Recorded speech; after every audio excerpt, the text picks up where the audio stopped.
It was hard to walk. It was snowing underfoot. It wasn't the first light snowball, which was easy and pleasant to walk on. And not even snow dense at the trampling of hundreds of feet. No midwinter snow. It was the nastiest March snow, covered in a crust of ice. Not hard enough, though, to keep from breaking under the weight of footsteps. Camille's feet got stuck in these snow traps every now and then. The bag full of groceries was pressing on her shoulder. The old woman stopped every few steps to catch her breath. It was only 200 meters to the entrance, and if she had gone to the store a little later, there would undoubtedly have been a trampled path.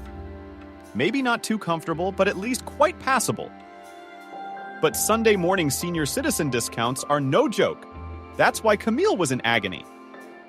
Let it be that it was impossible to wee or walk in some places, but she bought a lot of groceries, probably enough for a couple weeks.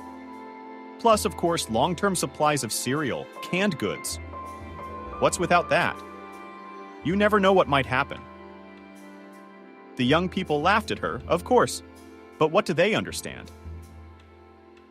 Camille had caught the blockade as a little girl and did not remember it well.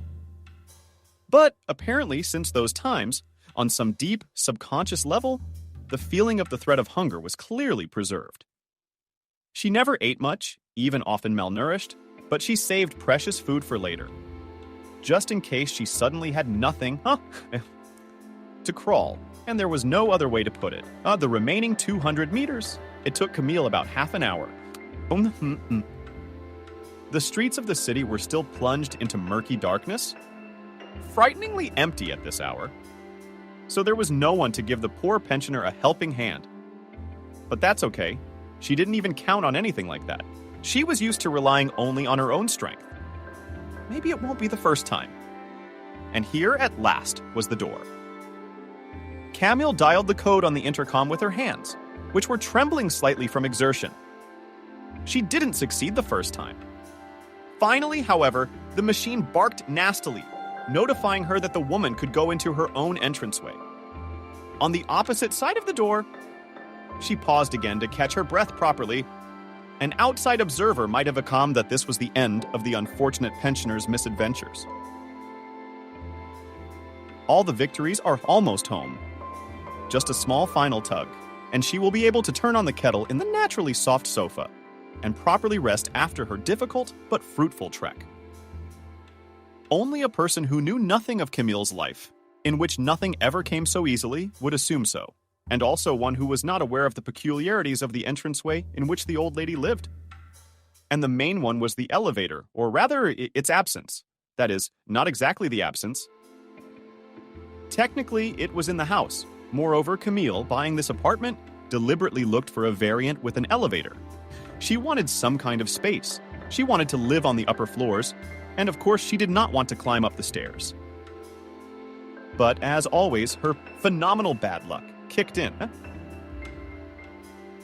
The elevator, formerly present in 3 copies, never worked in practice. Residents, of course, as best they could, struggled with this scourge, called repairmen, and waited patiently for several hours until they finally deigned to come and fix the breakdown. The repairman came, swore, and brought to sense at least one of the elevators. For a while, the residents were happy to finally be able to get to the house normally or get out of it. However, a few hours passed at best, and everything went back to normal. However, when Camille had just left the house, 2 elevators were in good working order, and both of them came to her floor. But one of them was not going to take her anywhere. But the second one dutifully descended from the 12th floor to the ground floor. And the pensioner still had a tiny hope that she would be able to get back by the same simple route. However, her hopes were not to be justified. Apparently, for 2.5 hours, the elevator finally got tired and decided that it urgently needed a break. No matter how many times Camille pressed the call button, the soulless machine remained deaf to her distress. "Up you go, ladies! With your feet. It's good for your health." It was as if she were speaking with an evident sneer in her voice. Camille sighed heavily. There were only 2 options left for her. either to actually climb the stairs to the 12th floor or to call the repairman, argue with them, and wait for the elevator to be fixed again. And at first glance, the repair option might seem preferable, but only and only at first glance. The pensioner knew exactly how events would unfold if she chose that path. For starters, she wouldn't be able to get through. So, 5 times in a row, after half an hour, the machine at the other end of the tube will lazily answer her that all lines are overloaded, all operators are terribly busy, and you need to wait a little bit. Literally, a little bit. In a good case, it will take only an hour until she can finally state the essence of her problem to a live person, which, in due time, of course, will treat her with understanding and inform her that the repair team will be on the spot very soon. Literally in a couple of hours, which in practice will stretch to 12. And if all goes according to plan, the elevator will probably be able to take her home by evening. Even Camille, with her old and weak legs, would get to her own apartment faster on foot, which after some deliberation she decided to do not without difficulty. She opened the door leading to the communal balcony, and then crossed it to the stairs and began her long and painful ascent. To somehow brighten this agonizing process, she remembered her youth. After all, once upon a time, in very distant times, Camille had been a mountain climber, not a professional one, of course. So much for the soul. But 2 high mountains, she didn't go on hard routes. However, even her level of training in those days would have allowed her to overcome this staircase, simply without noticing it. Now it seemed to the pensioner that she was conquering Everest, no less. Each step was incredibly defect. Camilla was panting. She did not hurry, she walked measuredly, made short stops. Each time she realized she had no more strength to walk, but they helped the old woman less and less. And the time between such lapses invariably decreased somewhere around the 4th floor. Camille realized that this was the end. She had no strength left to go any further. She sank down on the step and began to think about what she should do next. In the end, she came to the conclusion that she should call the repairman after all. Not for herself, but for the neighbors, who would soon wake up and want to use the elevator too. She put her hand into her purse to get her phone, but there was no phone in her usual pocket. Both the other and the third had to open the bag already full and scrutinize its contents. The cell phone was nowhere to be found. Either she had left it at home or she had lost it. So that was it. Now the only option left was to sit and wait. Perhaps one of the neighbors would soon decide to come out and help her. Or maybe the elevator would finally work. And she'll hear it. The walls are cardboard. Or maybe her strength would slowly return to her and she would be able to climb the rest of the elevator on her own. Camille didn't know exactly how long she had been on the stairs. It didn't seem to her that long, maybe 15 or 20 minutes. Her keen hearing caught the sound of the entryway door opening. Then the quick, heavy, and obviously masculine footsteps of the door knocking. He didn't even try to call the elevator, realizing, apparently, the hopelessness of this venture. He immediately crossed the balcony and headed up the stairs. Camille rose heavily so as not to look like a feeble old woman in the eyes of her neighbors, to meet him on her feet. The man was running rather than walking up the stairs, and was about to be on the same flight of stairs as she was. And indeed, seconds passed before the pensioner saw him, shabby. The stranger's clothes were snowed in by Poroshenko. Heavy boots left dirty footprints on the stairs. But worst of all was the look. Some kind of angry, furious man. Either angry at someone or just displeased with something. When he saw Camille, he froze in place. The meeting was clearly a complete surprise to him. "Hello," the pensioner said politely. A malicious grin was suddenly hidden from the man. Camille was absolutely sure that she had never seen this man before. However, he clearly had some kind of strange dislike for her, probably arising right this very second. Was she couldn't see any other explanation? Yeah, gotcha. It literally sounded like it. "You must have me confused with someone else," Camille said confidently. To say she felt no fear would be a brazen lie. Of course she did. Anyone would be frightened in such a situation. Nevertheless, the pensioner managed to keep her composure and not give away her true feelings. She's met bears in the wild, and somehow she survived. And here it's just some guy on the stairs. "That you're just a dear old thing to me," the stranger was indignant for some reason. "Tell me you don't recognize me. I really don't have the honor to be acquainted with you," Camille replied calmly. "If you don't want to, then you'll have to do it nicely. Let's see if you know me or not." That's right. Camille had no time to react. The man came at her like a bear. Unless, of course, the bear had decided to attack her and not go away. Pushing the pensioner against the wall, the stranger sharply pulled up her skirt and in one movement tore off her warm pantyhose from her legs. To be honest, Camille was more frightened than surprised by this development. Was he going to rape her? Oh boy. She was truly sure that she had long since passed the age at which a woman could face such danger. She laughed nervously at the absurdity of the situation. The man, however, was in no hurry to take action. Instead, he carefully and meticulously examined his victim's legs. This lasted for quite a long time, about 5 minutes. And then he suddenly moved away from Camille and now looked at her with genuine horror. "What did you see there? That's scary? All right. Yeah, Mom." Suddenly I'm saying it. Camille stared more intently into the face of the strange man, whom, admittedly, she had almost written off as a local lunatic. Only then did something in his features strike her as strangely ghostly familiar. She shrieked and lost her senses. In some strange way, it happened that little Camille was the first and only child in the family. In her childhood, it was not customary to have more children. After all, our children are potential helpers in the household. Besides, what is to say, child mortality in those days was such that they had as if spare children to make sure that at least someone survived. Camille never wondered how it happened.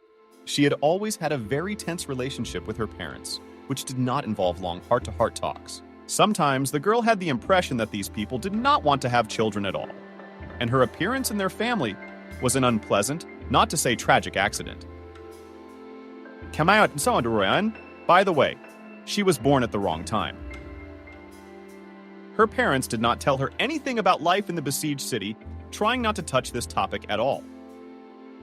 But perhaps the very fact that they managed to survive those terrible times and to keep a child who was unnecessary and unloved said something. However, when the horror was over, Camille's parents did not want to stay in the city, which must have brought back terrible memories. They moved to a village far away from their previous home. They planted a vegetable garden, had cattle. They lived neither well nor badly, like everyone else. Camille's earliest memories are of the rural period of her life. It was a wonderful time, happy and free. Her parents didn't care much about what their daughter was doing, and she could run around the fields and forests all day long, exploring her surroundings. To tell the truth, Camille was often overcome by a terrible longing.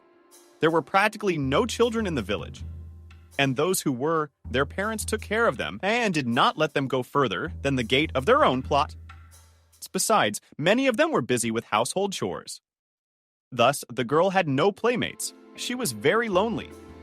Her parents' education was also not taken care of. At the age of 7, Camille could neither read nor count. Nor did she go to school. Perhaps a good book could brighten her leisure time, but the girl had no opportunity to check it. So she ran around in the fields and forests, and it is not known how it would have ended. Later, being more or less grown up, Camille realized the reason why her parents had been so negligent towards her. The reason it turned out to be, alas, incredibly trivial alcohol. Neither of them must have been able to let go of a terrible past, so they both drank heavily in the hope of forgetting it. The farm was gradually falling into disrepair. The vegetable garden stood dry and without vital livestock. Distributed around the village and got food wherever she could. Gradually, the neighbors sorted out their unfortunate animals, completely unnecessary to their masters. But of course, nobody could take poor Camille, and they didn't want to. What use was she? One day, some people came to the village and confidently went straight to the plot where the girl and her family lived. She was about 10 or so years old at the time. She herself could not remember exactly when it happened. But having assessed the situation, these men, who turned out to be terribly scary and unpleasant, took her away and took her away with them. The vivacious Camille, of course, screamed, fought back as best she could, not realizing what was happening. No one spoke to her. No one explained anything. They just shoved her into the car like a sack of potatoes and took her away from everything familiar to some new, unfamiliar, and frightening world. So the girl found herself a pupil of an orphanage. At first, it was not easy for her. She did not have not only reading and writing skills, which most of her peers had already poorly mastered. Worse was the fact that Camille did not know how to communicate with other children. Did not understand from which side to approach them. How to start a conversation. Did not know how to read other people's emotions. In short, she was completely unprepared for life in any society. After all, such skills are essential for survival in an orphanage. In an institution like that, you're never alone. You're surrounded by other people day and night, and it's vital to connect with them somehow. And Camille couldn't do that. She didn't know how. And to tell the truth, she didn't really want to. Or rather wanted to, but thought that it is too complex science and one is easier. Gaps in education girl eliminated easily and quickly. She turned out to be a very calm student and soon caught up with the whole group, and then confidently began to overtake it. Naturally, together with everything else, this did not add to her love among the orphans. Camille had to endure all the ridicule, bullying, and even ugly fights that many children in orphanages face. But if there was one thing that made her different from the usual victims of bullying, it was the fact that she always tried to fight back against her abusers, even in situations that to another person would seem absolutely hopeless. Surprisingly, it was this that helped her to get along with others in the end. At first, the children began to be afraid of the girl, and then to respect her. Gradually, all tension subsided. Of course, Camille did not form a strong friendship with anyone, but at least the most acute conflicts disappeared. And life began to become quite acceptable. By the time the girl was released from the orphanage, her parents had long since passed away. Camille never found out how it happened. She actually guessed and saw no point in finding out the exact details. But by and large, these people, if they had ever been close to her, had long since become strangers to her. Her parents' cottage in Paula's village had passed to her, ruined and uninhabitable. She had it, however, and therefore she was not entitled to any other accommodation. Camille had no desire to stay here. She simply did not know what to do in a place with which so many memories were associated, surprisingly happy and oppressive at the same time. She had only traveled to the village once, walked up to the dilapidated structure that had once served as her home, looked at it silently and sadly, and headed back to the city. The whole time she walked through the village streets, she could clearly hear someone whispering about something. The neighbors must have recognized her or just guessed. Who else would it be?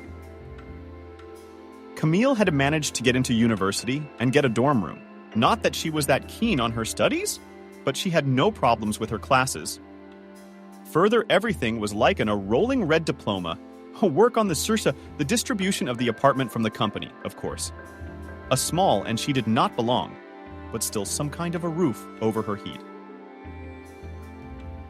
The girl did not know how to find her place in the world, who she wanted to be, what she wanted to do. Everything around Camilla seemed boring, bland, not worthy of attention. She did not know why she lived. She was just crawling along in the same rut, trying not to think about anything, not to go crazy from grief and despair. But one day came that day, which filled her life with meaning, which so acutely lacked before. A co-worker is a young guy like herself. On a warm May afternoon, he brought a bouquet of lilacs to her desk. Camille Traufermile looked at him sternly over her glasses, which she wore more for solidity than necessity. "You almost ruined the tree?" she asked seriously. "Not a tree, but a shrub," the kid replied admonishingly. "And I didn't ruin anything." Carefully cut a little bit at a time, and then still lured with what he needed. "All my life in the village, I know how to give a girl a beautiful bouquet without harming nature."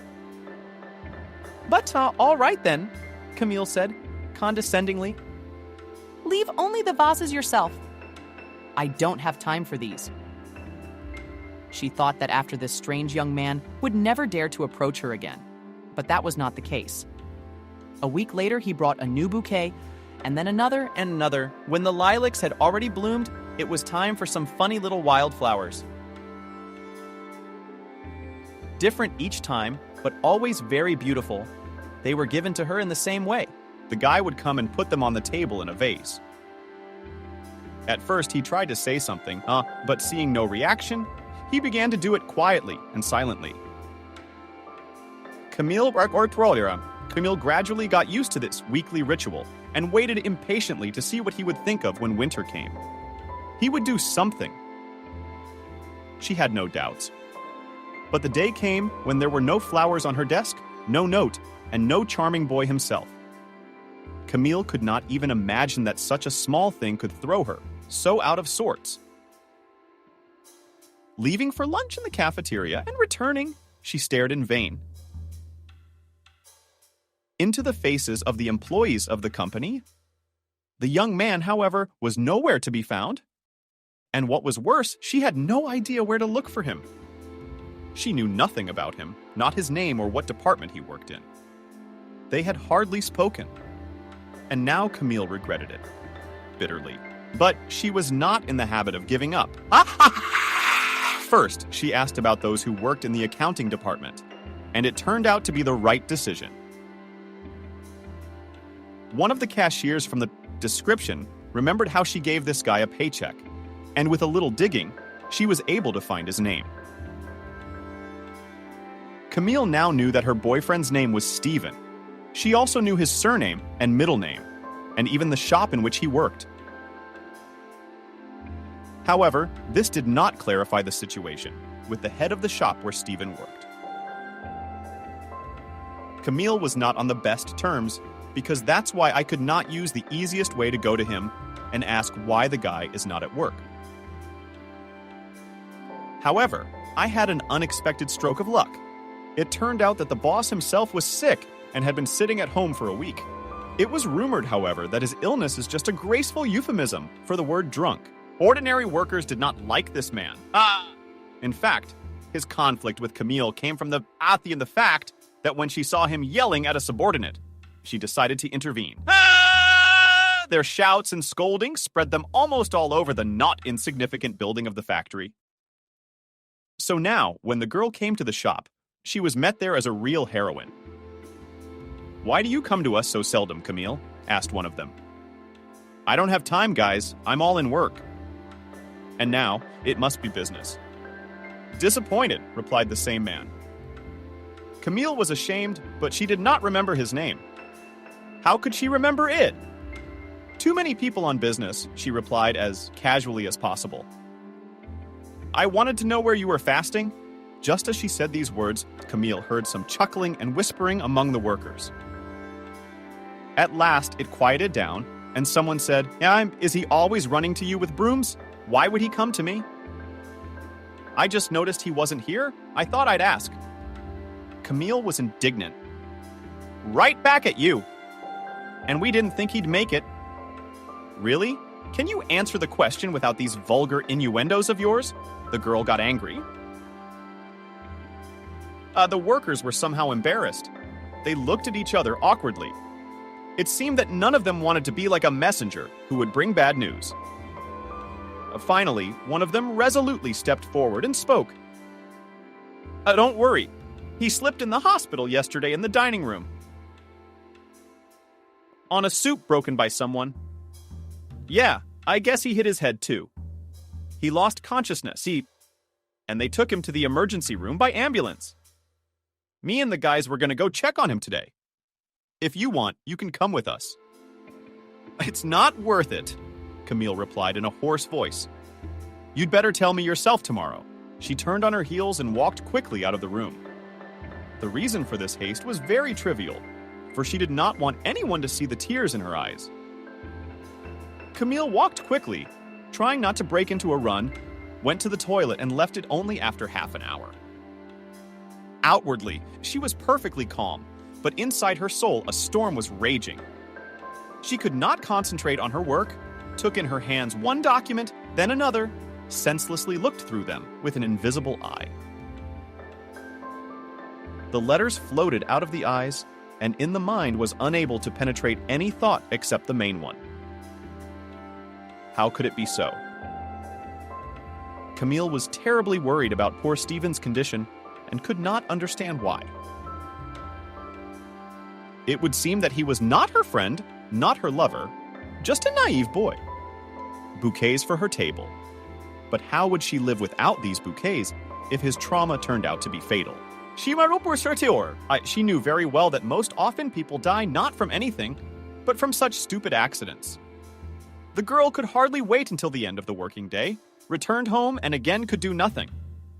Whatever she took on, she quit. Couldn't even cook dinner for herself. She almost burned down the whole kitchen and hopelessly ruined the pan. Where the potatoes were, I only realized when I smelled a strong smell of burning. And she didn't go far from the stove, so she went to bed hungry, but sleep did not want to come to her. Disturbing images flashed before her eyes, very vivid, as if she had seen it with her own eyes. Here was Stephen walking with the tray to the table, exchanging jokes with his co-workers as he went. But the fatal puddle of soup is getting closer and closer. But the guy is too engrossed in the conversation, does not notice it. Here, his foot finally comes in contact with the skin and treacherously goes somewhere to the side. The tray flies sideways. Offensively, Stephen is in the opposite direction. Here's the sharp corner of the table getting closer and closer to his head. It all happened in a matter of seconds, but in Camille's mind, it was as if a slow-motion movie had been turned on. Before she knew it, these visions had turned into dreams equally disturbing and restless. She awoke to the sharp sound of the alarm clock. Her head ached as if she herself had hit that unfortunate corner. Camille, contrary to usual, dragged herself out of bed with great difficulty, got ready and went to work. She walked briskly, almost jogging, and then slowed down incredibly. She didn't know what she wanted more. Whether she wanted to get to the company and find out the news as soon as possible, or, on the contrary, never to be there, to remain in the dark. One of the employees of the shop where Stephen worked was standing near the gatehouse, clearly looking for someone in the crowd. When he saw Camille, he suddenly smiled and hurried straight to her. "He'll be all right," he said, without even saying hello. "He's banged up, of course, but he'll live a long and good life. That's what the doctors say." "Ah, well, thank God," Camille exhaled. She never went to the hospital to see him, though she tried several times to do so. But every time I stopped my impulse, for some reason, and I didn't know why. She was worried, anxious, and checked with the workers to make sure everything was in order. But to come in independently, she was prevented by some incomprehensible internal barriers. But a month passed, and Stephen came to her as if nothing had happened, with a broad smile, holding in his hands an invariable bouquet of some very pretty flowers. He habitually placed the vases on her desk and stood by her for a moment. That was usually the end of their weekly ritual. But not today. While the guys are talking, and she was worried about me. "Pronosu, guys. Your guys should have less coddling." In her usual manner, she replied. "Oh, come on!" Stephen's tone became suddenly serious. "Enough of this comedy for who knows what. Let's get married like normal people and start a family." Well, in the long run, We can start by taking a moonlight walk. Or whatever you want. Come on, Camille said, without even changing her tone sarcastically. We can do it without the moon. I'll do it. Stephen stared at her dumbly and couldn't figure out whether she meant it or was joking. While he was pondering, she suddenly stood up and, without embarrassing herself, hugged him tightly. He thought that this was probably the answer to his question and did not ask for more details. 3 months later, they had a modest wedding, attended only by colleagues, other friends. Neither of them had any. Stephen, just like Camille, was an orphan. They began to live together, passed the period of hot crush, and maintained an even and warm relationship. It was as if their marriage had been at least 10 years old. Stephen had taken Camille up on the idea of hiking and then mountaineering. All their vacations and weekends, they spent climbing in the forest and mountains. She had no idea that this was such an exciting activity, and to be honest, before I got married, I was quite skeptical of all these tourists. I could not understand why they dragged themselves into these swamps or climbed to the peaks, from which very likely will never come down. And only now, when she herself joined this strange brotherhood, could realize the beauty of such things. But like so many of them, she could hardly explain it to anyone. And so a few years passed. Stephen, Camille turned out to be a very strong, happy couple.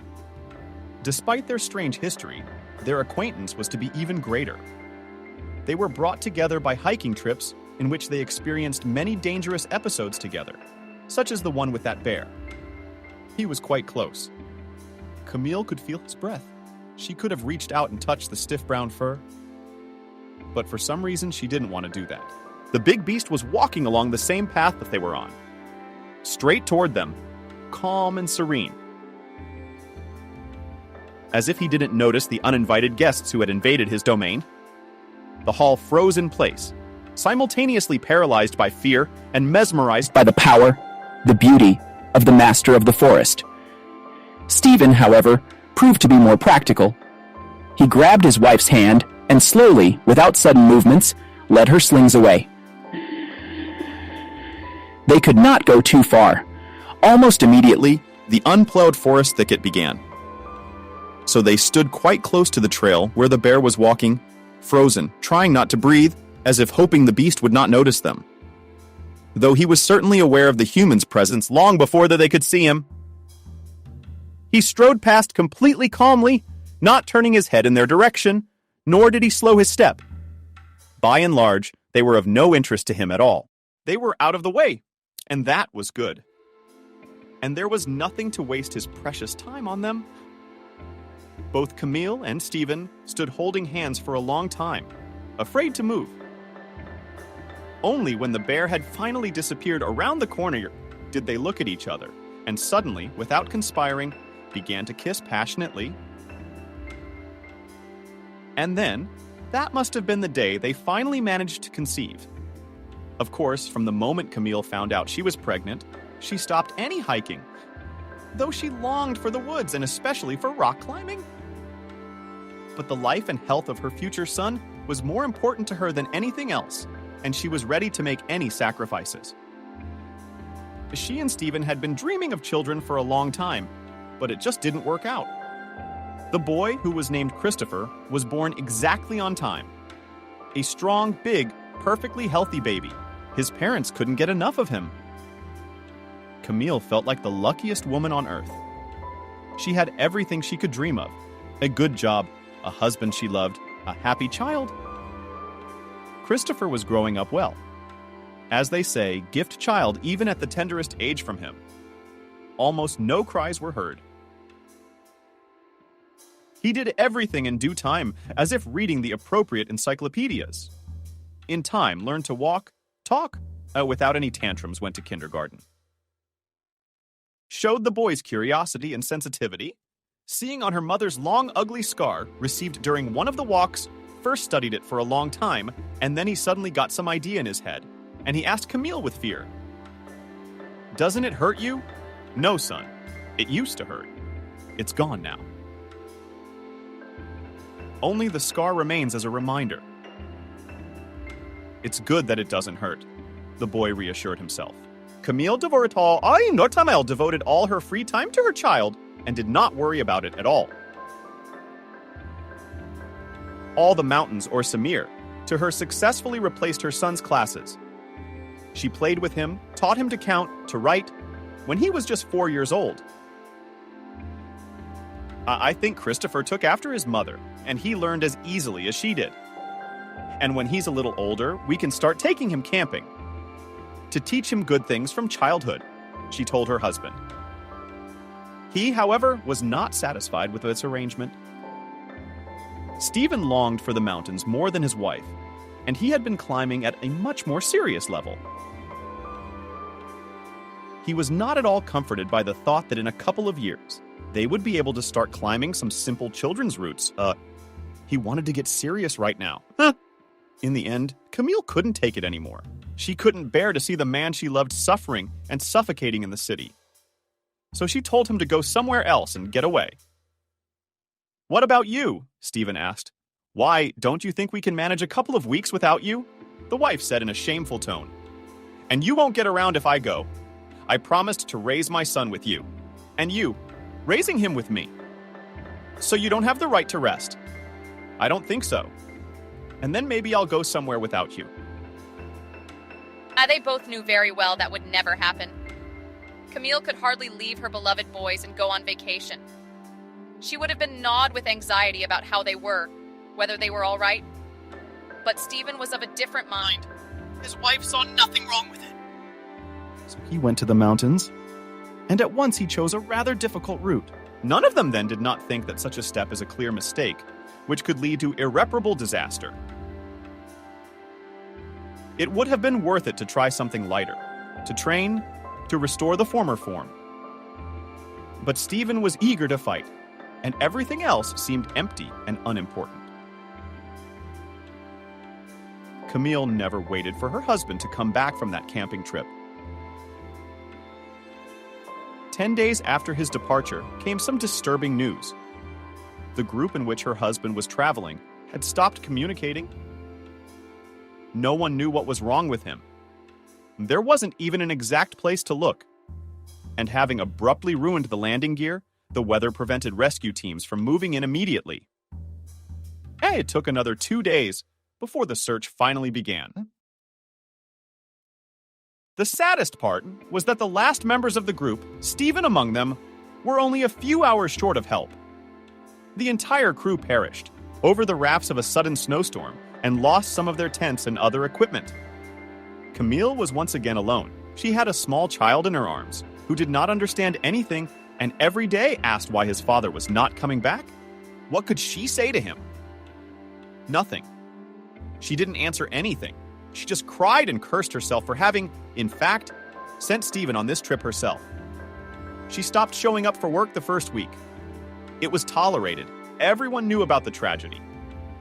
Then they started to worry. Eventually, they sent her home to Camille.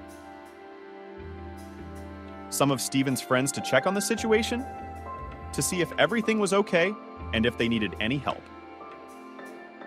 The man knocked on the apartment door for a long time, but got no answer. There was an ominous silence on the other side. It was as if there was not a living soul inside. This alarmed the visitor, and he went to ask the neighbors. It turned out that neither Camille nor Christopher had been seen since the day of the tragedy. Scared the crap out of him. The worker called the police, explained the situation to the law enforcers, and they agreed that it was necessary to act immediately. They opened the lock, entered the apartment. A horrifying picture appeared before their eyes. Camille was lying motionless on the kitchen floor. In her hand was an empty jar of pills. Little Christopher sat next to his mother and, crying quietly, tried to rouse her, but he did not succeed. And what could he do against a whole package of sleeping pills? The boy was placed in an orphanage. Camille had already been rushed to the hospital, first to a regular hospital and then to a psychiatric hospital. Amazingly, the workplace caught up just in time to save the woman. but now she was facing long-term treatment. In fact, the number of her losses had only increased. First, her husband had tragically died, and now she was separated from her son, even if through her own fault. Camille couldn't even tell herself what had driven her to such an insane action. She must have been not quite sane. Stephen's death had done something to her sanity. She forgot about little Christopher, about work, completely absorbed in her grief. She spent about 6 months in a mental institution and came out of it hardly healthier than when she entered. The mindless drugging had made her practically a dishonest robot and susceptible to anyone or anything. But she continued to swallow the pills, only to feel no more of the terrible, all-consuming pain she felt when she learned the fate of her beloved husband. She was reinstated at work, and she went about her duties just as mechanically, almost without thinking. She did not want to do anything, not even to live. But she didn't want to, just as she didn't want to do anything else. She did not take any active steps in this direction. So passed 2 more years, and at some point, Camilla simply realized that it is impossible to sit all her life on drugs, depressing their consciousness. A difficult period of rehabilitation and refusal of medication began. Fortunately, she got an experienced doctor who was able to help her go through this procedure as painlessly as possible. And now, at last, she was the old Camille. Of course, there was no trace of her former fun, but at least she could experience her own emotions. It was only now that she truly remembered that her son was still out there, her dearly beloved boy, from whom she had been afraid to leave even for a minute, and whom she had not seen for almost 3 years.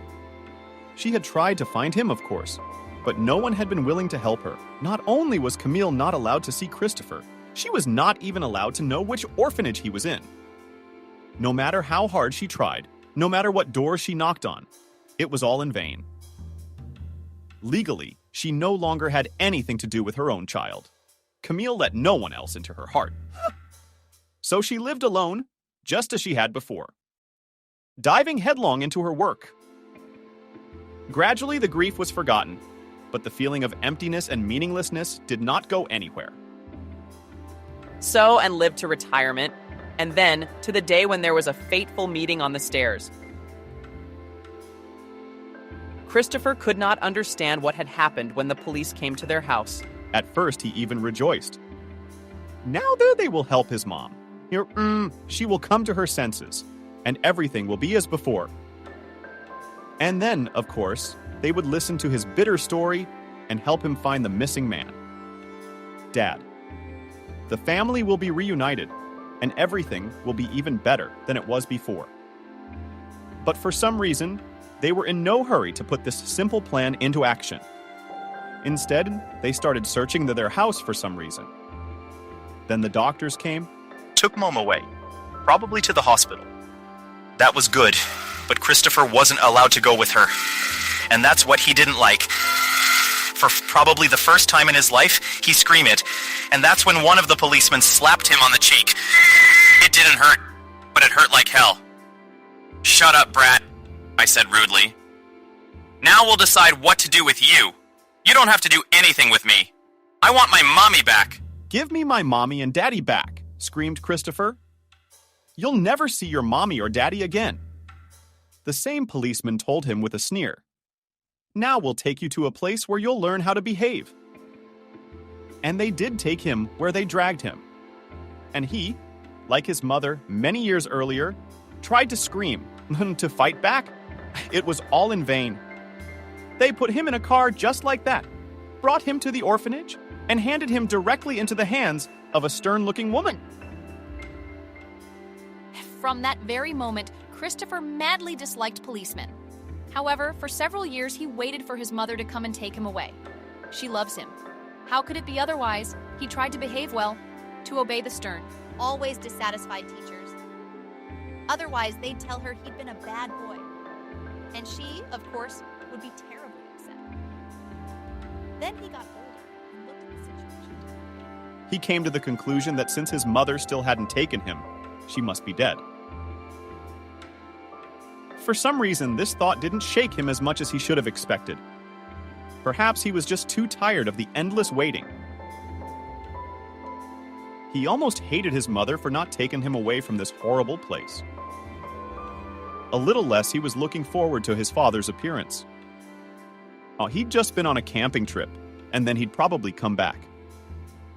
And what did he find in his own house? An empty, living, upside-down apartment. Of course, he's going to want to know where his son is. Of course, sooner or later, he will get to the truth and take Christopher away from that horrible orphanage. And then they'll find his mom together. On the day the boy turned 15, he suddenly realized clearly and distinctly, no, none of this would happen.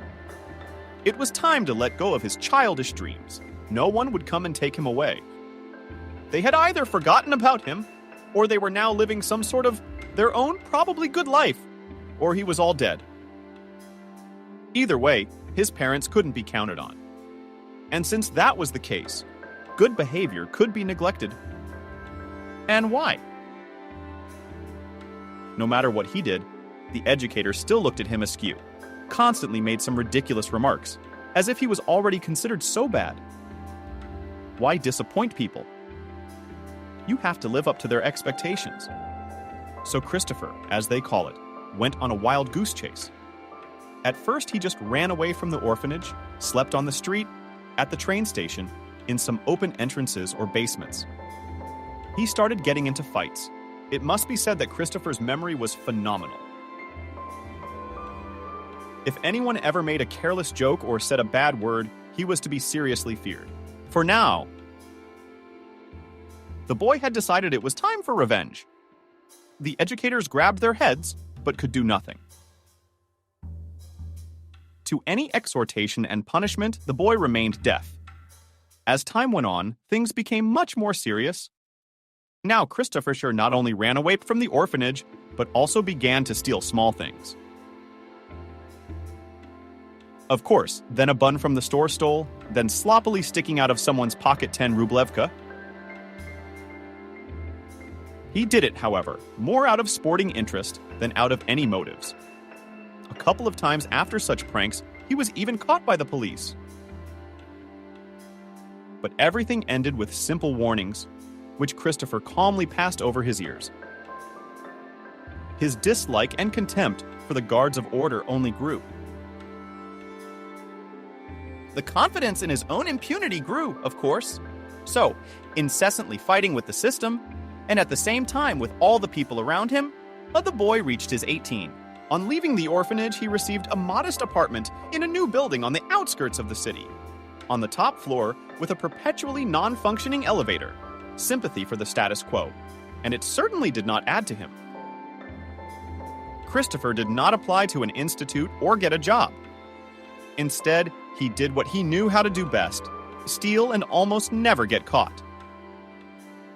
Good citizens who lost their wallets at his mercy did not find out immediately. What to say about the employees of the stores from which the guy took out products? All this happened long before the time when even the most run-down provincial town had a criminal on every corner. If he was tin enough and neat enough, he could feel perfectly safe. Here Christopher did feel, and was becoming more and more brazen. He no longer had enough of the modest booty that went mostly to food. He wanted more money. He did not know what he was going to spend it on. He began to go into business more often, sneaking into wealthier neighborhoods, and now it was impossible to ignore his activities. Rumors spread throughout the city that a whole gang of professional pickpockets was operating. Citizens were advised to be more vigilant and hide their wallets more carefully. And the citizens listened. Now it was hard to find a person who would carelessly carry a wallet in a pants pocket, which was too small for such a massive object. Oil production was gradually decreasing. But worse, several times he was almost grabbed by the arm by vigilant passers-by. His case was becoming increasingly risky. There were two options, in fact, to take even higher risks, committing more serious crimes, to get in touch with some local gang, or even to form it himself. Or to get smart, find a job, and start living like a good citizen. The guy was seriously considering both of these options. He was darting from side to side, not knowing where to stop. Suddenly, he started studying for his exams. To still enter the institute and get a higher education, and then scrutinized him personally in a crowd of thieves like himself, hoping to offer them an association or join an existing criminal group. Little by little, Christopher still leaned towards the peaceful option of solving the problem. It seemed to him more simple and peaceful to step away from the criminal world and start putting his own life in order, with the bought dishonest by those. The money would be enough for him to comfortably survive his studies at the institute. There it would be possible to find a normal job, for which they would pay good, probably money. There you can think about getting acquainted with a girl and even create a full-fledged family with her, have kids again, then retire and nurse grandchildren. This idealistic picture seemed more and more attractive to Christopher. He was not, in fact, fully a man of criminal nature. An adventurer. An adventurer, no doubt. Deeply unhappy and traumatized by what had happened to him in his early childhood. Certainly, but it was unlikely that anyone who knew him would turn their tongue to call him truly evil and cruel. The petty yarding of unsupported passers-by seemed to him a game, an innocent joke. Thoughts of more serious atrocities instilled fear and disgust in his soul. He almost never went out on the job, instead becoming more and more immersed in his studies and really intending to enter the institute. The further he went, the more attractive the idea seemed to him. It all came crashing down in an instant when there was a persistent knock on his door in the early morning. Christopher, sleepy, in his pajamas, went to open it and found on his doorstep a couple of policemen and, with stern faces, glaring at him. It did not bode decisively well. Christopher shuddered. Look at one of them. It was a face he would recognize from 1,000. This very man was one of the men who had taken him, a poor little boy, from his familiar life now many years ago. Of course, the boy realized that it wasn't that simple, but the childish conviction that it was these men in uniform who caused all the trouble was still unable to leave him. I knew, boy, that we would meet again, said the policeman. You already showed all the signs of criminal behavior at the age of 4. And you've got a heredity, too. Or do children who are beaten by policemen become criminals? The angry Christopher nodded in his face. He knew it was useless to refuse. Since the day had come, they were determined to take him away and put him in jail. One of the victims must have recognized him, or some bystander, so it's better to come clean and explain that he's already on the straight and narrow. Maybe they'd give him less. His thoughts were generally correct. There was only one thing Christopher didn't take into account. He shouldn't have threatened the policeman. Since he's going to prove that his life of crime is over, how? He didn't. Of course he did. And he knew perfectly well that he was digging a hole for himself, but he was simply unable to stop. His hatred for law enforcement in general, and for this particular man, was too great. Too ardent and implacable was his character. He couldn't. Christopher simply could not look at it calmly, smirking also at Yarosh and talking to him in a quiet, polite voice. But that's what it was necessary to prove, said the policeman. Write it down, Tolya. He doesn't even think of denying it. The unfortunate criminal. I should have hit you harder then. I should have hit myself, Christopher muttered.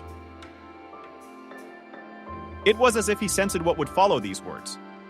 The policeman swung. Christopher went to the left of his fist and retreated a little deeper, into the apartment. The doors slammed shut. It was already too late. His opponent had put his foot in the opening and was already intending to make his next move. However, just at that moment, When his position appeared to be extremely precarious, Christopher rushed forward. The boy pushed away the policeman standing in the doorway. He did not know what happened, whether he fell or remained standing, but he gave way to him. Another policeman loomed right in front of him, and Christopher was horrified to see that he had already unbuttoned his holster and was beginning to extract a pistol from it. Immerse. Without thinking, he knocked down the second one and rushed down the stairs. There was noise in his ears. The guy didn't think about what he was doing or what consequences it would lead to. The only thought that could penetrate his brain was that somewhere behind, and right now, there was an armed man. That he was about to get up and rush in pursuit, and would no longer care what crime they had come to apprehend him for. He was the one who had resisted the valiant police, the one who had attacked 2 of their officers. To shoot such a scoundrel in haste was not punishable at all, and his pursuer knew it very well. Christopher could already hear thunder and heavy footsteps right behind him. The only thing that saved him was that the policeman couldn't see where he was yet, so he couldn't shoot. Christopher jumped out of the entrance, turned the corner of the house, and ran with all his might. He did not know how long to loop through absolutely identical courtyards of paneled apartment buildings. He didn't know when his pursuer had fallen behind, didn't know where he ended up. And he stopped only because he physically could not make a single step more. The guy sat straight down on the ground and took a proper breath. He realized that it was useless to hide. He was sure to be found, and it would only get worse. That's why, clenching his teeth, Christopher went to look for the nearest police station, hoping that he had gone too far from home. That's not how his main offender works. It took about an hour to finally locate the one he was looking for. He carefully opened the door, peered inside. Immediately, he felt as if a bright spotlight had been directed at him. All eyes were on him. And there were a lot of them. They were unfriendly, very slowly, much slower than they should have been. Christopher realized they already knew what had happened. That's why they're crowded around the entrance, all with guns at the ready. They were about to move out to help their comrade and look for the escaped criminal. The guy's first impulse was to immediately slam the door and hide in the courtyards again. But he suppressed it and slowly entered the room. Look who said someone showed up on his own. He must have a guilty conscience. What conscience? He just realized what it's like. They answered him. Figured he could save his own skin. Maybe we should shoot him right now. Say he fought back. What kind of creatures are you? I wanted Christopher. I wish. Defenders of law and order are no better than the criminals you so ineptly try to catch. But he prudently kept silent. He just stood there, frozen by the door, not knowing what to do next. Not to piss them off more, what can I say? No one's going to shoot anyone. Suddenly there was another voice. Loud, commanding.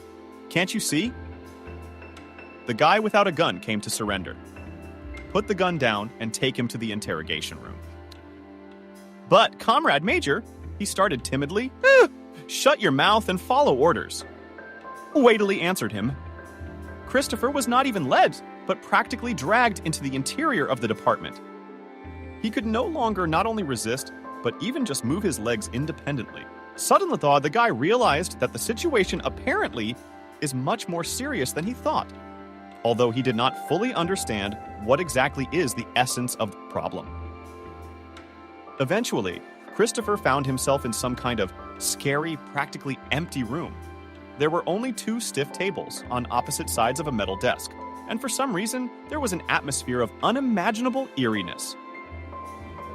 Or maybe it was just a joke being played on the guy by his own imagination. They led him to the table and sat him down stiffly in one of the chairs. His feet and hands were handcuffed to a piece of furniture, but he was left like that, all alone and unaware. Christopher did not know how long he had been sitting and waiting. It seemed like an eternity to him. though in reality it was hardly more than an hour. Finally, the door opened again, and a man entered the room. He lowered himself menacingly into the chair opposite. Christopher placed a thick folder on the table and sat silently for a while, looking at the suspect intently. Surprisingly, in his gaze, Christopher did not see the hatred that he saw in the eyes of many other policemen, no matter who they looked at. "You're lucky," said a man, "that you ended up in our department. Otherwise, perhaps, and really would have shot in the heat of the moment." Christopher recognized his voice. He had suspected before that it was the major, told his subordinates not to kill him. The boy had no idea if he should be grateful for that. After all, it was his job to do everything by the law, not by the dictates of his left heel. I didn't realize it was customary to shoot petty thieves without trial. I've rarely seen it. And don't start that song. The major glared. "What's the big deal? I'm just a simple pickpocket." "Why are you so excited? Do you yourself realize that the case is much more serious?" Resisting arrest and inflicting grievous bodily harm on a policeman. It's no joke. What serious bodily harm? I was just scared and pushed the sergeant, the major continued for him. And he took a cut right in the eye, on a sharp key hook, and everybody's in the hospital in critical condition. If I were you, I'd hope he survived. Or pray, if you're a believer, otherwise you know what I mean. That's not assault. That's murder. I didn't mean to. Christopher mumbled in horror. I didn't even know. I willingly believe that. But the problem is that it's not me you need to convince, it's your partner. You can be sure that he is already telling everyone a different story, as if you put his friend on that hook on purpose, and you hung him there not for the keys, but with malice aforethought. He tried to kill him, but he couldn't and preferred to run away. But that's not true. I'm not.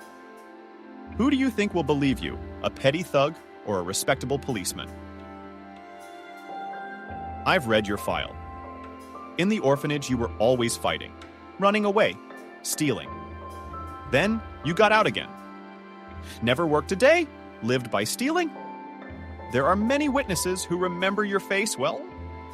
You don't seem to deny it yourself. So why do you believe me? Christopher wondered. I'm a guy who has been living in the world for more than a year. And I work in the organs, by the way, too. People like you don't kill people, except unintentionally. And even then, your biography sounds more like an excuse to me. But to a lot of people, it's the opposite. So what do we do? Like I said, pray. The major smirked. And also to keep your mouth shut. I'll get you to the court somehow, or they'll kill you inadvertently. We got hot guys working here. I'll make sure you get a good lawyer. And let him explain everything for you. It's best you don't talk to anybody but him. And then it's up to the judge. Who knows what would have happened to poor Christopher if he hadn't met this man? He would have been left to rot in prison for the rest of his life, or he would have received capital punishment. It was rarely used by that time, but still he was a man who had attacked a policeman. Such policemen are not particularly loved. However, the lawyer, who was provided by Christopher, really knew his business. He was careful to point out that it made no sense at all for the petty thief to deliberately harm the policeman who had come to arrest him, and that he had not been involved in any more serious matters. The guy got scared and did something stupid, which he now repents terribly.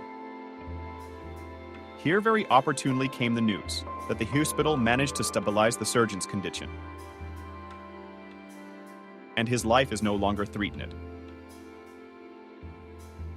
However, of course, he will no longer be able to work, and that, perhaps, was decisive for the verdict. Christopher's actions were recognized as a consequence of carelessness, but resulted in a fatal outcome. However, he received a considerable term. All the same, now in his criminal career, was not only petty theft, but also, as it may be, resistance to arrest and infliction of grievous bodily harm, albeit as a result of carelessness. And yet his fate was much easier than it could have been. Christopher had a difficult time in prison. Although it was probably worse for many people, he still had the experience of being in an orphanage, and many features of his present life were painfully similar to the previous attempts to bend him to his will. The same respect for strength and the ability to fight back. The cellmates tried at first to humiliate the guy who had obviously gotten to them, if not by mistake, then by some misunderstanding. They clearly saw that Christopher could not be attributed to their circle, but he quickly managed to get a neutral position for himself. No one pestered him, but no one helped him. And no one communicated with him.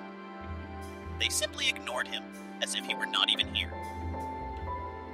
Christopher was quite satisfied with this arrangement. He did not rage, did not argue with the guards, went to work faithfully in the morning, and spent his evenings in painful reflections.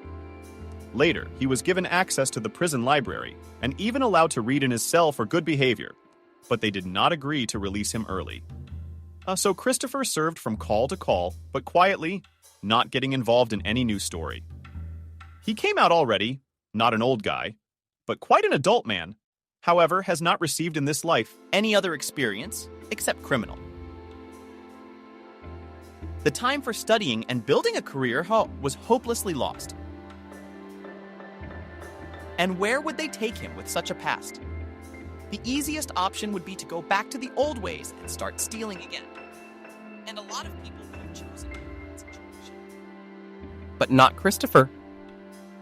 Even then, 15 years ago, he was determined that criminal activity was over once and for all. Even if he had to starve, he would probably never take a penny of other people's money again.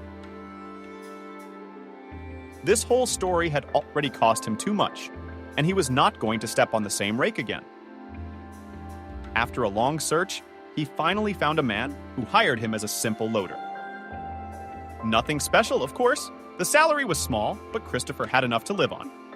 He had no bad habits, nor any expensive hobbies. Food, travel, apartment payment, what else is needed? So, in peace and quiet, he lived exactly 1 year. And that's when this woman appeared.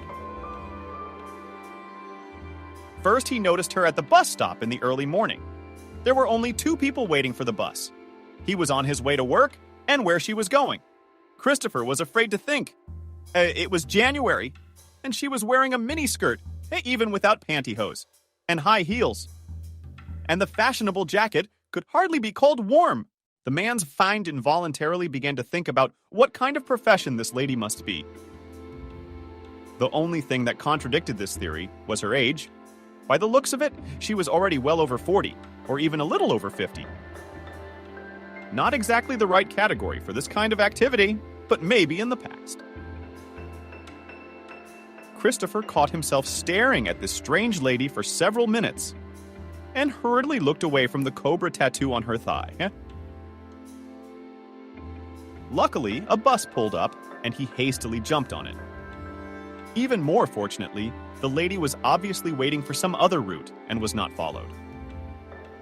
Much later, it occurred to Christopher that, in general, all the transportation from this stop was going in the same direction, and it didn't make much difference which one to take. Needless to say, the lady was quite spectacular. However, Christopher would have forgotten about this strange encounter, if not in a week, then in 2. But the woman as if deliberately pursued him, and he replaced her then in the store, then near work, then all at the same unfortunate stop, and once even very close to his own entrance. She just lives nearby. She'd recently moved, he reassured himself. But it didn't make him feel any better.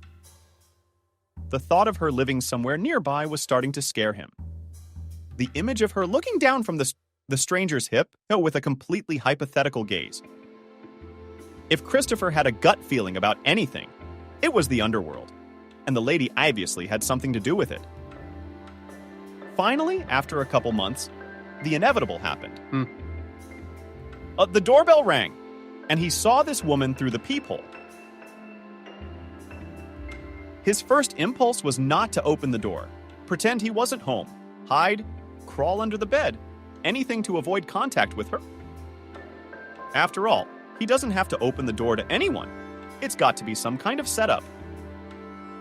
Probably, behind her back is a few points, which, if he just relaxed a little, will immediately break into the apartment and take out of it all the valuable things. The truth is, Christopher didn't have anything particularly valuable. And moreover, if the lady was really following him, which was now beyond doubt, she should have been well aware of that fact. So there's something else just as dangerous. No, opening the door to her was definitely not an option. However, Christopher had another consideration, a very opposite one. Caution, caution, caution. It is very curious. Why did she need him for lovemaking? Indeed. And I don't think she's going to let him go that easily. If he doesn't open up now, he'll come again, or he'll be sneaky. On his way to work, and Christopher, both frightened and mesmerized at the same time, went to the door. He had once heard that boa constrictors hypnotize rabbits with their gaze. It occurred to him that cobras must do the same. He didn't want to be a rabbit, of course, but to tell the truth, that's exactly what he felt like at that moment. He really didn't dare to open the door right away. Instead, he asked, "What do you want with a baby?" A hoarse female voice sounded from the other side of the bazaar. "I'm sorry, I'm not in the habit of opening doors to strangers. Can you give me the gist of your case right now?" The kid's not stupid. You're not stupid to realize you don't talk about these things through the door. All right. But I'm warning you, I'm armed. He did bring a meat mallet from the kitchen, just in case. The woman, however, responded to his remark with laughter. As hoarse as her voice, it must have been the effects of years of smoking. At the moment when Christopher had already pushed back the bolt on the door, she asked snidely, "What's that interesting?" "A key hook." Christopher flinched, but it was too late. The door was open. He let the lady into the hallway, helped her take off her jacket, and invited her into the kitchen. What else could he do? He couldn't keep her in the hallway, really, since she was already in the apartment. She did not take off her boots, but sank right into them, leaving dirty snowy streaks on the floor just there. Constantly looked back wrinkles, her face. It seemed that the woman, with all her appearance, wanted to show how much she despised Christopher and his shabby dwelling. Modest? You live for a legend. The FRG was finally living for her.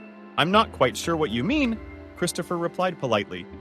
"And could you please introduce yourself?" It's uncomfortable to talk to a person without knowing his name. He wanted to crack her with all his might on her smug face, grab her by the scruff of the neck, and throw her out of his apartment. But he guessed that such actions would not have the most pleasant consequences for him. And in such a case, he would have to deal not even with law enforcement officers. Besides, beating up women was not one of his bad habits. "Call me Cobra. That's all you need to know," she said. "And stop with the punishment. I feel like I'm either a teacher or an old lady sitting in the driveway." "Okay," chuckles. "So what did you mean when you called me a legend?" "I don't remember doing anything remarkable in my life." "Oh, yeah. Who took down the cop?" She smirked. "And who built the respected convicts in the cell so that they were afraid to squeak?"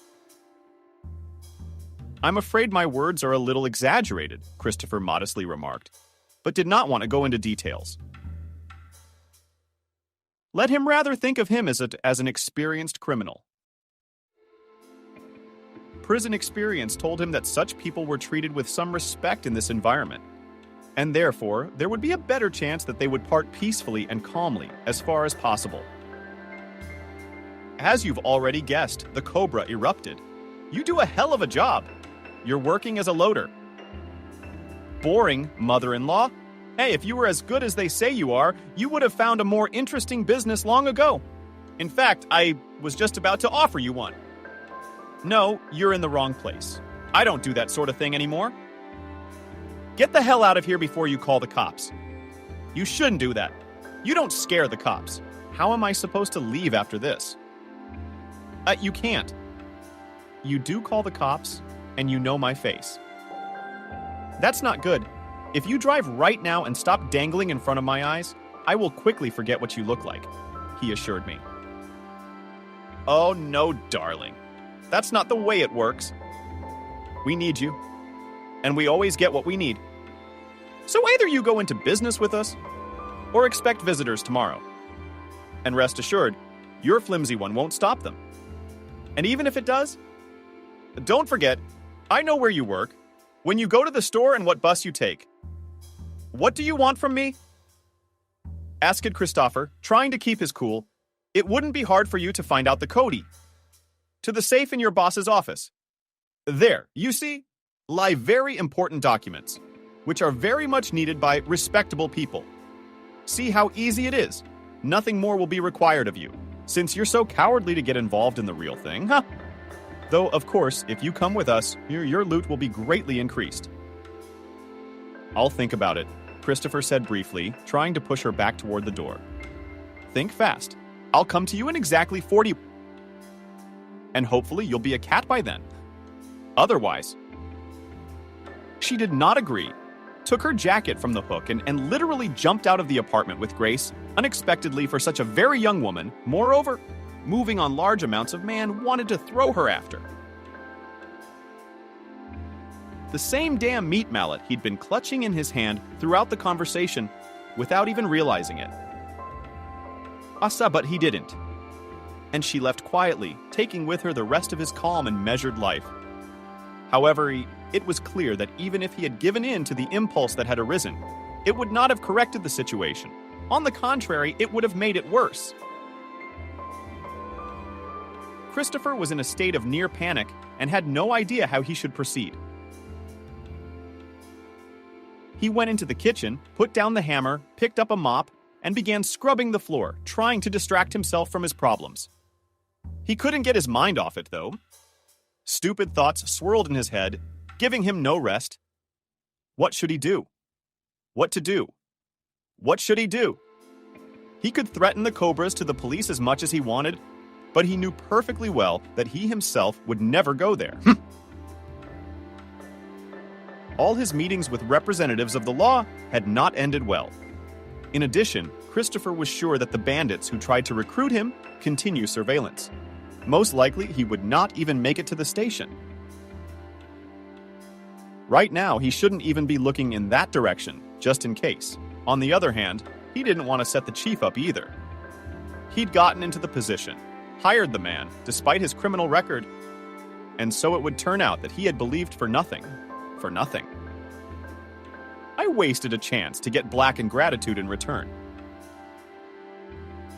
I'd hate to see this man get hurt in any way. He already knew the damn code. The chief trusted the ex-criminal so much that he had once sent him to bring some documents from there. And since then, as far as Christopher understood, he hadn't even thought of changing anything.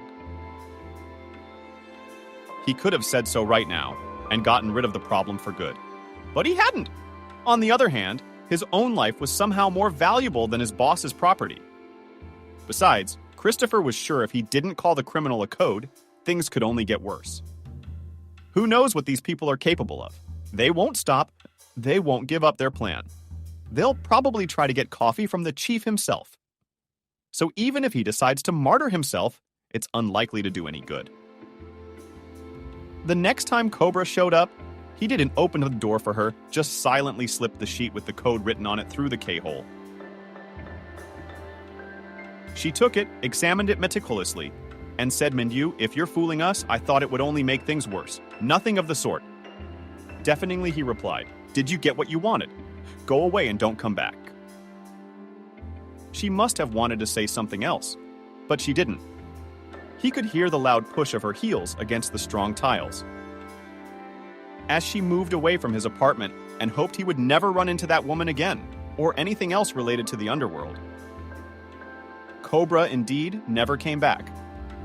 Moreover, all was quiet and peaceful at work. Christopher even secretly hoped that the bandits had abandoned the execution of their plans at the last moment. Little did their circumstances change.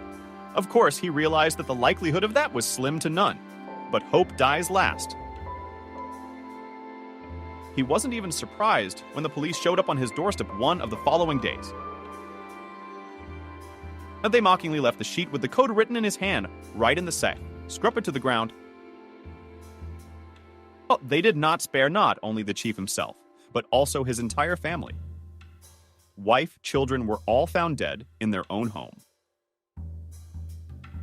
And the chief near the safe. Christopher was charged with complicity in this terrible crime, even if his role was only to name the cursed code. He did not deny anything, did not defend himself, feeling acutely guilty for everything that had happened. If he had known that they were plotting a group murder, he would have gone to the police without delay. But he didn't. He was going to spend another 15 long years in prison. He no longer defended himself from the attacks of his cellmates, and in general did not react to them in any way. They soon abandoned him, apparently thinking he was crazy. Perhaps that's what he really was. For several years, Christopher spent, withdrawn in himself, not talking to anyone. At first, he even refused to eat, but the guards threatened to force-feed him. Then, he did begin to eat slowly, little, and without appetite. Now it no longer seemed to him as frightening a prospect to die as to live. And every day he knew that he had, albeit unwittingly, been complicit in something so gruesome and unjust. But past that apathy was replaced by a rage endless, all-consuming, fueling him from the inside out. He hated the Cobra, hated its unknown accomplices, hated the policemen, who, however, had now become policemen, but did not change their essence. It was their direct duty to prevent such things. So why do they keep happening? Christopher came out of prison feeling like a profound old man, even though he was barely over 50. He was going to die quietly in his old apartment, which had long ago ceased to seem to him a stronghold of peace and security. Now there certainly wouldn't be any desperate people willing to hire him. Him, twice convicted on felonies, and even put his own boss in charge. It was with these thoughts in mind that he wandered through the early morning March snow, which was hard on the outside, but loose on the inside. The elevator in the entryway was habitually out of order, so he didn't even bother to check, but went straight to the stairs, and, having reached the 4th floor, he suddenly saw it. Right in front of him and stood the Cobra, albeit noticeably aged, but it was impossible not to recognize her. It was definitely her. Christopher managed to pick Camille up a second before she hit her head on the hard handrail. All thoughts of the carpet and revenge were instantly out of his mind. He didn't understand how it had happened. He didn't know what to do now. In the end, he decided to take her to his apartment and wait for the old woman to come to her senses. He searched under her skirt for the cobra-shaped tattoo that seemed for life to count right on the retinas of his eyes. But he found something completely different. Familiar but long forgotten. A scar on his knee, large, ugly, very distinctively shaped. It could hardly have been found on any other woman in this world. Christopher laid his mother gently on the sofa and went to put the kettle on. He was at a complete loss, not quite knowing how to react to the situation. For so many years, he had been thinking about his mother, dreaming of meeting her, then hating her fiercely, and thinking that it would be better if she really was dead, like his father. And now, when he saw her, he had mixed feelings. Joy and pain, resentment, and tenderness. What was definitely not in that emotional cocktail was hate. He couldn't hate her, couldn't even be angry with her properly. He was depressed and broken, and yet he was immensely happy at the same time. He didn't know what he would say to her when she came to her senses. Christopher came from the kitchen with 2 mugs of tea, set them carefully on the table near the couch, brought himself a chair, and sat down next to it. It was at that moment that Camille opened her eyes. She was staring intently and eagerly at his face, and he couldn't take his eyes off her, trying to recognize this old woman as his mother. And surprisingly he did. "Pyatenko," she whispered at last. "Is it really you? Did I manage to find you at least in my old age? And you were looking for me?" With a kind of childish naivety, asked. After all these years, it didn't seem to matter. but somehow it was vital for him to know the answer to that question. What else could it be? They wouldn't tell me anywhere.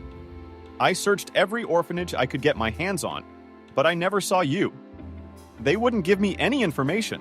I finally decided they'd sent you somewhere else in the country just so I couldn't find you. All this time, I've been right here. Why haven't we crossed paths before? How many mistakes could I have avoided if you could have found me? What happened to you, son? And he started talking. He talked and talked, unable to stop the flow. Told me about his whole life, even those moments that he would have preferred to hide, but there was something he had not hidden or kept silent. Now, looking directly into his mother's eyes, it seemed impossible for him to lie to her. My poor, poor son, whispered Camille, stroking his head. She was no longer lying down, sitting on the sofa, participating in the circles. Neither of them ever touched a drink. Camille kept apologizing and blaming herself for everything that had happened to her son. Christopher was gently answering his mother that nothing was her fault. A couple hours ago, he would have said that it was all her fault, but not now. Both of them were crying and talking.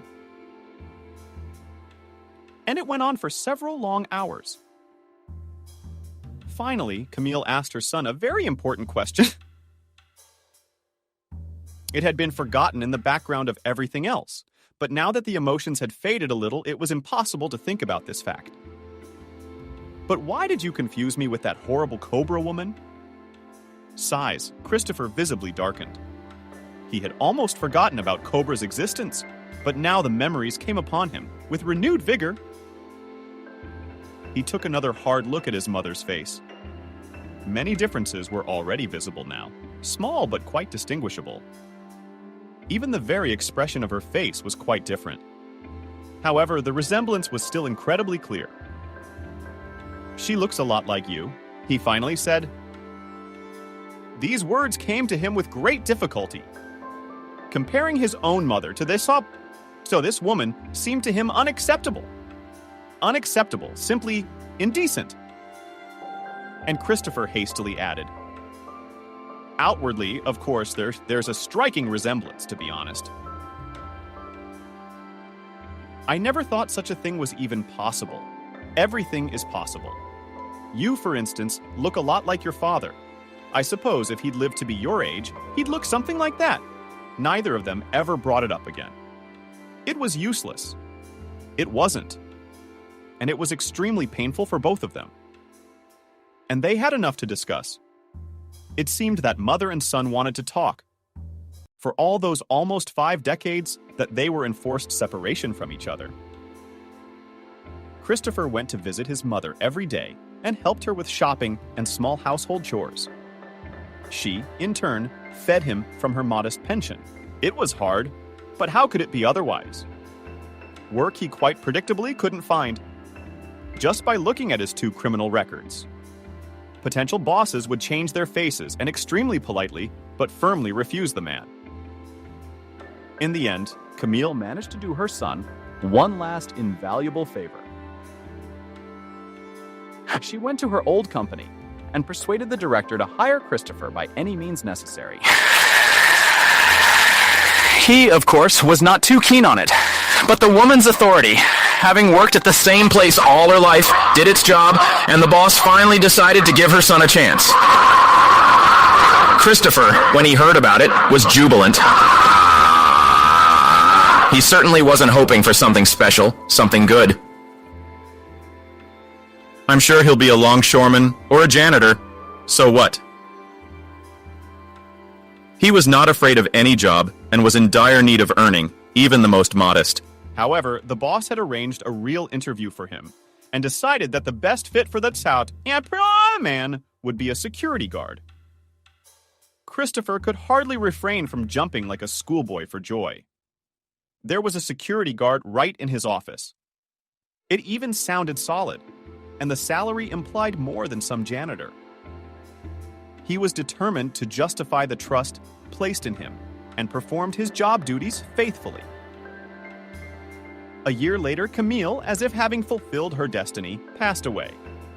It happened quietly and calmly. She wasn't sick, She wasn't lying in bed, unable even to go to the toilet on her own. She just stopped breathing in her sleep at around 100 hours.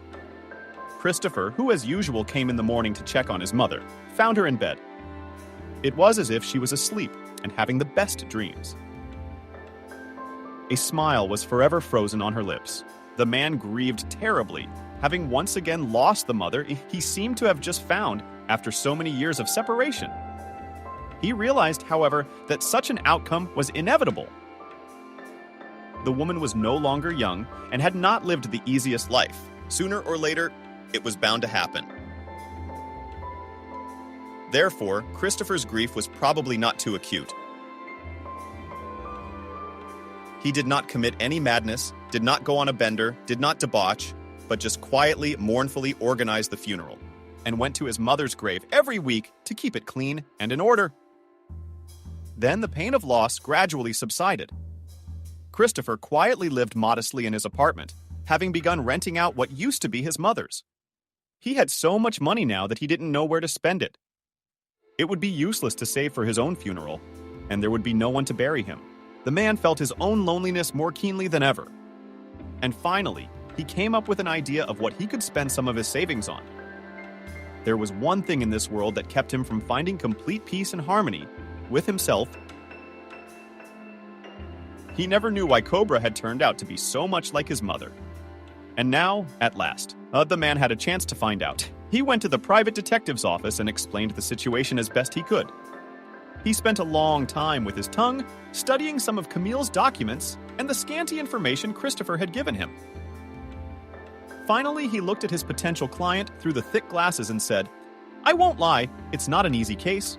I can certainly take it on. But I can't promise that I'll be able to dig it up. Please note that I work only on advance payment, and in case of failure, I will not return it. Consider it a payment for my time and related expenses. And the second part will be paid only if there will be some result. That seems fair enough to me." "A condition," Christopher noted. "I agree. Please do your best. I'd really like to know." "I'll do my best." And he disappeared for a month. Christopher thought he'd never heard from him. That either he hadn't been able to dig up anything, or he hadn't even tried. I mean, he warned me the results weren't guaranteed, so why bother?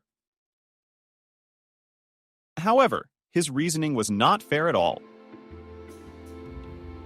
It was not that he had forgotten about the detective and the whole case. Rather, his thoughts gradually began to occupy completely different things, and it would still be important for him to find out how Camille was connected with Cobra. However, he had already pretty much resigned himself to the fact that it would never happen. Suddenly, on a warm Sunday morning, when Christopher was going for a walk in the nearest park, his phone rang. "Hello, Christopher," heard on the other end of that wire, cheerful voice of the detective. "It's me." "Yes, I recognize you." "Did you find out something?"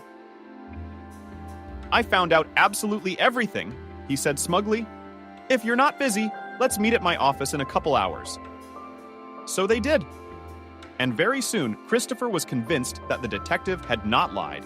He had indeed unearthed absolutely amazing things, supported by documents. His client could not imagine how hard this investigation must have cost, and left a very generous tip. So they were both perfectly happy with their cooperation. As for Cobra, she turned out to be Camille's sister. Her parents, after she herself was taken away to an orphanage, lived for several more years, and managed to have several more children during that time. True, they all died at an early age. The girl was about 6 or 7 years younger than her sister. From her childhood, both a tendency to criminal behavior and sadistic tendencies were vividly manifested in her. The children surrounding her in the orphanage literally howled at what this girl was doing. It was immediately clear that she had only one road to travel. At the age of 14, the girl for the first time was in the children's room of the police, moreover, immediately on a serious case as part of an armed gang robed and killed a pensioner. Since then, her whole life consisted of crimes and prison terms. True, the atrocity in which unwittingly participated Christopher was for her last. A few years later, she died in prison. All this Christopher, as if turned a page in the book of his life, and finally said goodbye to the terrible past. It no longer attached to him and could no longer reach him. He became a regular, law-abiding man with a decent job. He even rented out his apartment quite officially under a contract and paid his taxes faithfully. But loneliness tormented him more and more acutely, and he had no idea how to cope with this feeling, until one day he ran into a pretty colleague, a few years younger than himself, in the corridor of the company, and he realized that this was the woman he had dreamed of all his life. To approach her, however, was awkward, and he was no longer of the right age to play the heroic lover. She had probably been hopelessly married for a long time, and he only occasionally cast sad glances at her when they crossed paths at work, or were in the dining room at the same time. She approached him on her own, spoke to him on her own, and offered to cross over on her own. From the glances to some more serious form of relationship, Christopher did not want to lie to her, and was honest about everything in the past. She didn't judge him and accepted him for who he was. After all, the past belongs in the past. She just said and kind of closed the sore subject completely with that. Her. 6 months later, they got married, and after another year, they decided that they really wanted a child. It was too old to have one of their own, so they took a difficult 14-year-old boy from the orphanage for a whipping boy.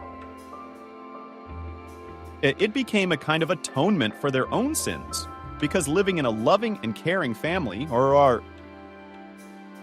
this child would have had every opportunity to live a truly happy life and not repeat the sad fate of his adoptive father.